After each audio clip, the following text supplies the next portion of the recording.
Over the years, you learn things that change how you look at operations. See, a lot of problems that companies try to solve with systems you find that they usually show up in small, everyday interactions. Now, when you start hearing the same conversations, the same questions, or when the same confusion keeps surfacing in everyday conversations, you find out that there are gaps that companies usually try to solve with providing systems. And these systems, quite possibly produce even more confusion. And that's where companies are failing to look at things. Now, when again, companies invest in systems to reduce confusion, but the confusion itself gives you better diagnostic data than the system's own reporting. That's a sharper, more provocative claim that when people depend on Slack threads or messenger conversations, you find that there's actually a better ops dashboard than your actual ops dashboard. They focus on fixing visible issues without realizing that the conversation itself is already telling you where the process is breaking down. See, if you pay close attention to those patterns, you can reveal exactly where the systems are unclear, disconnected, or simply not working as well as they should. Hello, listeners and viewers of BizNest. I'm Francis, and today it is just you and me. And today we are delving into how conversations can reveal system gaps, where everyday questions and confusions often point to deeper operational issues, where conversations are actually more valuable signals for process improvement, and how leaders should be looking at these everyday gaps, everyday confusions, everyday as points of improvement that sometimes could save the company a lot of money by simply focusing on small steps for improvement. Taking into consideration that these are just little conversations and little improvements over time that can build into solid improvements. So most people would look at systems or process documents. They look at them as formal processes or documentation, right? Now, how do these things build up? Like, for example, let's look at um, uh, the the everyday things. If you're in a team, if you're leading a team, there are things that require processes. For example, asking for leaves or how to file time offs, right? When you're a group of three people, for example, it's usually just a simple situation where you go, I have to take the day off on Friday. And it's just a conversation between three people where they go, okay, I'll make sure that Friday is covered and you do your thing, right? Easy peasy. And you think everything's fine and dandy. It's just as easy as that. And I think that's an example of why people say, oh, they miss the good old days when you've been in a company long enough to see a company grow. Because back then, things would always be as simple. And things are always simple when things are smaller. But the problem is when things start to scale up, is when things start to go gray and hazy because being a team of three is very different when you're already a team of 10 or 20, for example, because, you know, people have their own way of doing things. People have different situations, unique scenarios that usually you don't think about when you're just, again, two or three people. Like, for example, if you're two people manning a desk, and you say, I can't come into work today, and said, okay, I'll do this and you cover this. And that's it's usually as simple as that, right? Emergencies are more, okay, I can cover this. But now when you have 10 people and you have anywhere from two or three people in a week, possibly covering, and the reason why you're growing is perhaps you're trying to provide more coverage, provide more specialization, in a way that now when one person leaves, there's a noticeable gap in the system. And these situations change and go from, I can't come into work, I have a holiday, and now people start asking, okay, so now what is the process when somebody wants to take a leave? And it's no longer as simple as, hey, can you cover my shift? right? So that's usually what leads to formal documents or formal processes of how you want to apply for a holiday or time off. Now, oftentimes you okay, let's turn this into a document, and now it's about saying if you need to take a holiday, you now have to say, give me at least 3 days so I can find somebody in the team to cover your place, right?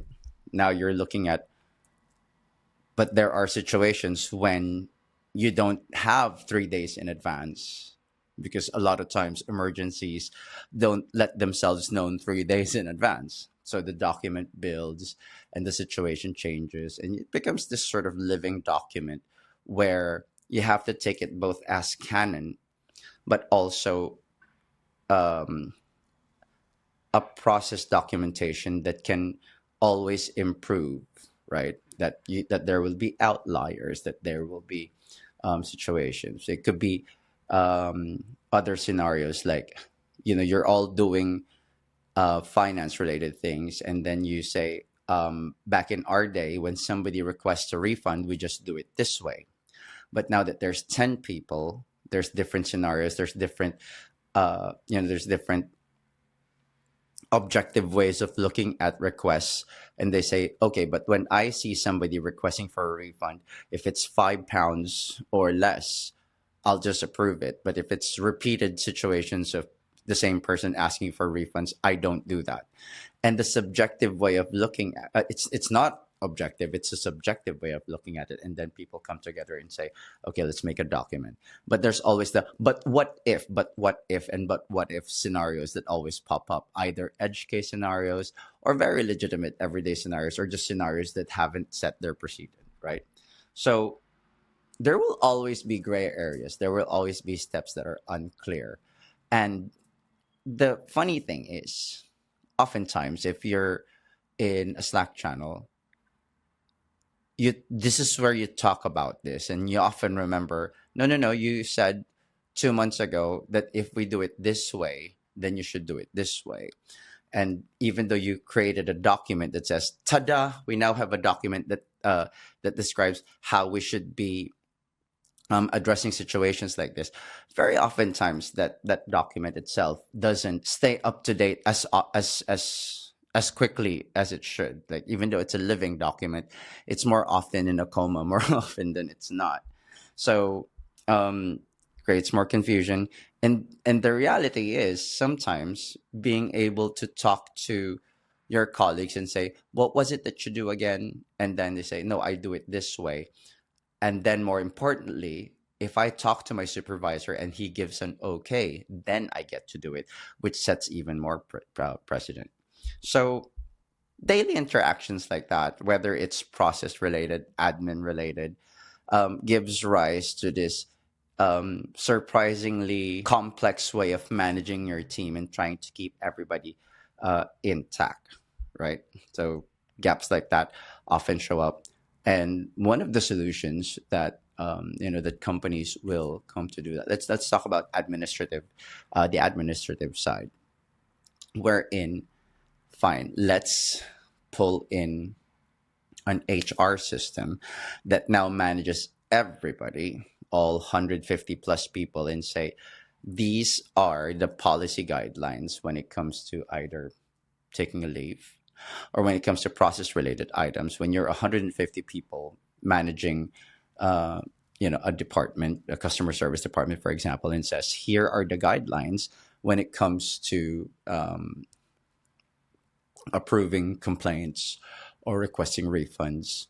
And great, now you have a system that manages things, but having a system that manages things doesn't always cover all of that scenarios. So where these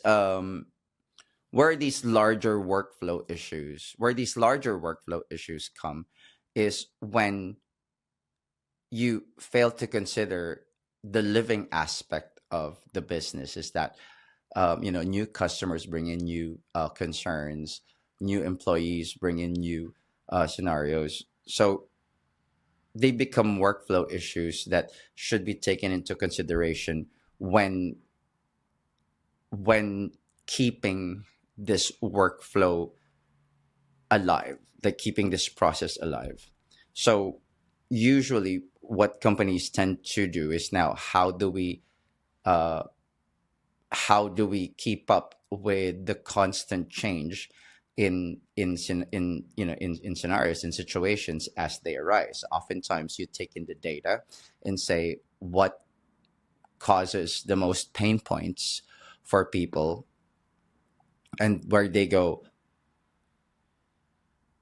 I am unhappy because, right?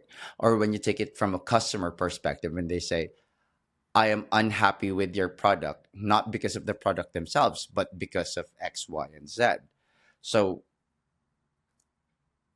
oftentimes you look at it, it's usually never the policy issue itself or the product issue, but the way that these policies and guidelines are handled. It's not a people issue. It becomes a point of clarification, wherein if you're not clear enough on how the process should be done, should be handled, you lose confidence either in the system or the process, and that breaks your trust. Like, you know how people say that people quit, um, leaders before they quit companies.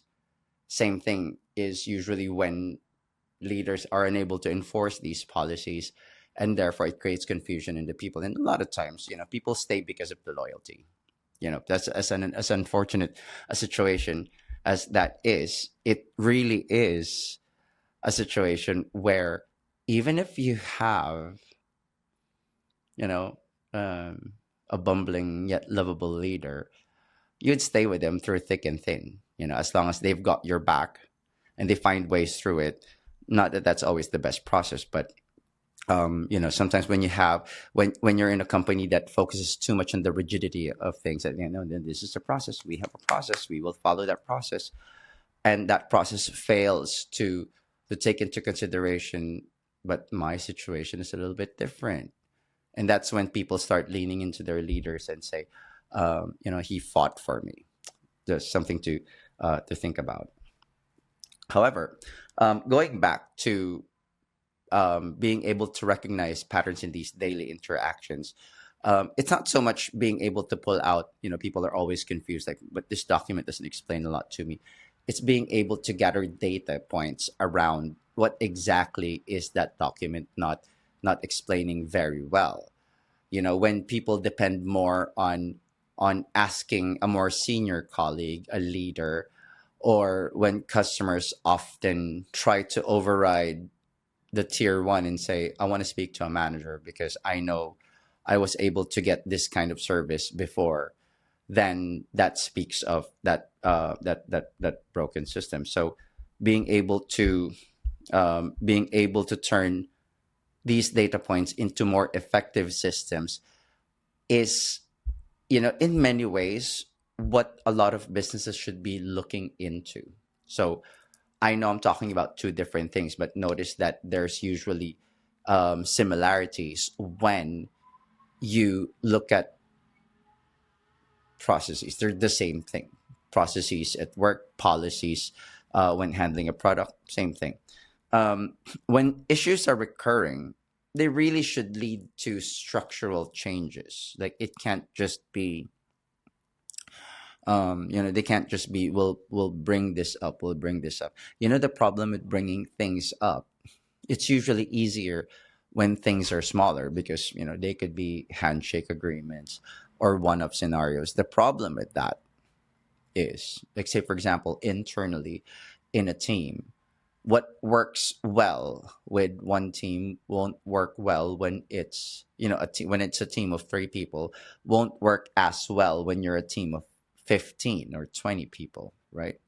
And at the same time, you can't keep making one-off decisions for one customer, because that sets precedent when that same customer calls in and says, but when I talked to X, he did this for me, and and agent Y isn't willing to do the same thing, maybe because it's not in their pay grade, or really, even though it's not part of their job and they can do it, agent Y recognizes that they're not supposed to do it, and that breaks the cycle in terms of, right. So as as as as organizations naturally move to grow and improve over time, I mean, the goals are always to grow your team, or when you're in business, to grow more customers. uh, the the the recognition of how things work in one scenario will not be the same scenario 6 months down the line, and people shouldn't say that that's just how things are done.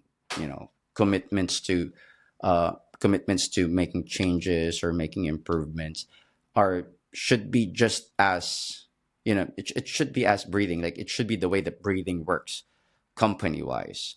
And at the same time, even though you recognize that these things should change, oftentimes when, okay, so let's say that we are on that route, that we are very cognizant of when things change, that there's a need to shift, either the perspective on how a process should be looked at, or how a product should be handled. You run into cascading issues, right? The bigger companies grow, the more siloed subjects or topics become, or ownership of things become. And, in a way, I've seen how things become so siloed that nobody really knows what the bigger picture looks like. And you might actually notice this when, if you're in a big team that has many different product owners, or different leaders, or just different subject matter experts in different areas, is that especially when you're handling a whale of a product, for example, when you when you when you have a unique scenario, and you say, who can I talk to about this problem, you now become a private direct message with, say, a subject matter expert, and they go, you might be better off talking to my manager. And then you pull in your manager, and you now become a group chat of three. And then your group chat of three says, you might have to pull in the product owner of this product. And then now you become a group chat of four. And then your group chat of four now becomes a group chat of 15 people, in a very siloed group chat that says, okay, we've come to a decision. This is how we're going to handle the scenario. But the problem is, nobody outside of that group now knows how to handle your scenario. You don't, and you yourself, when you encounter the same scenario in a different situation, what you usually end up doing is going back to that same group chat. Or now you're the subject matter expert when another person encounters the same scenario, and somebody vaguely remembers that that Francis handled that scenario before, and then you have to go back to this group chat, or worse, turn a 15-person group chat to 16 by pulling that other person in. And once again, going back to the fact that oftentimes a lot of your documentation actually exists outside of the documentation process, and lives outside of it in some Slack thread somewhere, or a Teams channel. So um, when you turn these uh, the thing that usually the thing that usually that gets missed is, how do we turn this decision, this precedent that was set, into now a new documentation.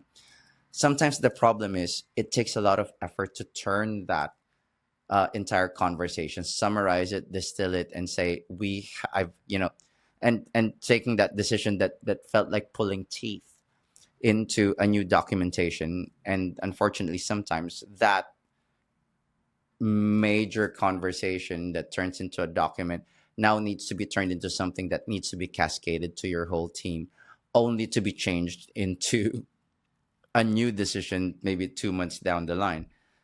It happens, and it's very unfortunate, but also, oftentimes very, very necessary. And we're only talking about, you know, scalability concerns. The way that, as important as this is, oftentimes when teams are fighting fires, you recognize its importance, but it still gets lost in the wayside and still lives outside your documentation. But hey, um, that kind of reactive work usually creates scenarios where you're always firefighting or always catching up, or you have a documentation team. You know, shout out to teams who have dedicated documentation teams, but oftentimes they're buried in like what 500 requests to update documents constantly. But yeah, you really have to find a way to turn that kind of reactive work to um to proactive. Let's create the document right away, let's cascade it right away. And oftentimes in your work, what's missing is having dedicated time. So, you know, people would rather just work on a new issue or answer a new ticket, and you know, not necessarily have to listen to updates. And then you run into a new brand of problem wherein, let's say you're the kind of company that says, yes, I listen to the data points and we're creating a new process, and we recognize that it's important to cascade these improvements. Now you run into the problem of, you have a team, and the reality of, if it's not affecting you, you're not really that interested in finding out about these improvements. And oftentimes there are improvements left and right, you just haven't been affected by it enough. You know, let's go back to one scenario where, say for example, policy changes for maternity leaves, right? If you're single, maternity or paternity leaves don't affect you, but and you don't listen. I mean, obviously it's one scenario, but it's a very valid scenario for a lot of things. Like if it just never happened to you, you don't find the need, or you're not compelled to listen to it. You know, but going back, why this matters for growing teams, the kind of gaps that these operational scenarios create signal roadblocks for teams to grow effectively, right? What's important from you, say for example, hi, you are a leader in a group, and you recognize that there those little problems or little roadblocks that are solutions in and of themselves has their own issues, and you really have to be able to rally your whole team. You know, from if you're in a high up leadership perspective that you're affecting multiple teams, for example, the problem is how strongly can your vision cascade down the line. So understandably, if you have a process that works as a small team, and you're responsible for leading that small team, your process that worked so well, you'll find that the process that you develop for smaller teams oftentimes aren't um, as easy to implement when your teams become bigger, and you have to find out that, you know, that your approach to smaller teams works differently when the operations are a lot bigger. However, um, that tells you one important thing: the process for growth increases the complexity of implementing system changes. And you have to realize that, where you say a strong leader is now tested by how well they can communicate the desire to make these improvements, both from a, here's a process, right? It really starts with one process, and then being able to say, when we run this process, there will be problems. You know, the process itself will not be perfect. There's almost no point in creating, you know, in taking too long of a time to implement a process. Yeah, of course it's important, especially if you're like, you know, if there are important consequences to you know, like for example, creating termination guidelines, right? You'd have to make sure that those are uh, that those are that you understand even from a legal aspect what each decision will will result from. Hello, labor laws. But the point is, when you say, here are your guidelines, and I need you all to understand that you need to look at these guidelines, and you need to tell me straight away if you see any issues, and I'll be happy to take feedback. But when we take that feedback and decide to make changes, that we rally everybody to say, here are the changes, take a look at them again. And at any point when somebody has feedback, uh, that they give it. Every time you send out those little feedback forms, I do notice in the different teams that people react differently to these little feedback forms. They try to make it easy for people to complete it. Therefore, try to make it like less friction, or leaving open-ended questions that a lot of people tend to say, I doubt that leadership actually listens to this, but they do. So if you're part of a team, just remember your voice actually does matter. So where where where growth increases that kind of complexity, we say that we cannot live without these systems. Oftentimes when people just look at the Slack threads, no, it people have to have systems, because you're even worse off if you're not aligned through a combined sense, that it in itself becomes a process document. You're just f if you don't do so. um where where these are my thoughts, I wonder, hello, you audience out there, have you ever found out these same scenarios where conversations get repeated most often within your teams? What do you find happens to those conversations? Where do they live? Do you find that most documents or dashboards uh, are more ceremonial, but you find yourself actually referencing older conversations rather than dashboards, or dashboards, or process documents? I'd love I'd love to hear what everybody's reflections are. Do you find out whether these conversations, if you bring it up more often, or if they appear often enough, do they become the catalyst for clearer process? I'd love for you guys to let me know what your take on this is. Just leave your comments down below. And who knows? We could probably have a different conversation about that. Anyway, I do have a question. Do better systems come from planning ahead, or from learning through daily experience? I'd love to hear your thoughts about that as well. Without any further uh, thoughts on this, I feel like I usually give out my thoughts. um, I guess that would be it for today's episode of Business. But just so you know, conversation never ends there. Let's keep the buzz going. Please follow us on Facebook, Instagram, and LinkedIn. Send us your thoughts. Let's talk business. And remember, you can find Business on YouTube, Buzzsprout, Apple Podcasts, Spotify, and TikTok. So, listen anytime, anywhere. And until next time, keep hustling, keep innovating, and let's keep making moves. Bye, guys.